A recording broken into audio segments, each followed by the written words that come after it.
আজকের রেসিপিটার নাম হচ্ছে পনির পাসন্দা। নিয়ে নিয়েছি ডুমো করে কেটে রাখা ক্যাপসিকাম, একটা লেবুর টুকরো আর কিছু পনির ডাইস করে কেটে নিয়েছি। পনিরগুলো হালকা কালার করে ভেজে তুলে নিলাম।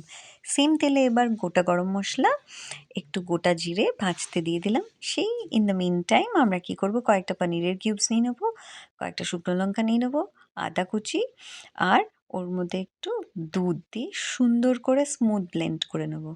স্মুথ ব্লেন্ড হয়ে গেলে এবার আমরা সেই তেলটার মধ্যে এবার দিয়ে দেবো একটু ক্যাপসিকাম, ওগুলোও ডাইস করে কেটে রাখা ছিল। একটু ভাজা হতে না হতে আমরা ওর মধ্যে একটু টমেটো দিয়ে দেবো, একটু কালার দেখতে ভাল লাগে সেই জন্য আমি এটা অ্যাড করলাম। কিছু মশলা, তার মধ্যে কাসুরি মেথি, ধনে গুঁড়ো, জিরে গুঁড়ো, চিলি ফ্লেক্স, লাল লঙ্কা গুঁড়ো আর গরম মশলা, এগুলো আমরা একসাথে সব ঢেলে দিলাম।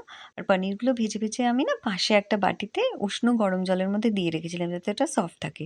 ওই সেম জলটার মধ্যেই আমি ওই মিক্সার গ্রাইন্ডারের গা ধোয়া জলটা দিয়ে দিয়েছিলাম, দিয়ে অ্যাড করে দিলাম। আর ওই যে পেস্টটা বানিয়েছিলাম 3 চামচ দিয়ে দিয়েছিলাম, দিয়ে এবার ফুটতে দিয়ে দিলাম একটু কাঁচা লঙ্কা আর রোস্টেড করে রাখা কাজু দিয়ে। জাস্ট 3 মিনিট ফুটিয়ে নিলেই হয়ে গেল রেডি আমাদের রান্না।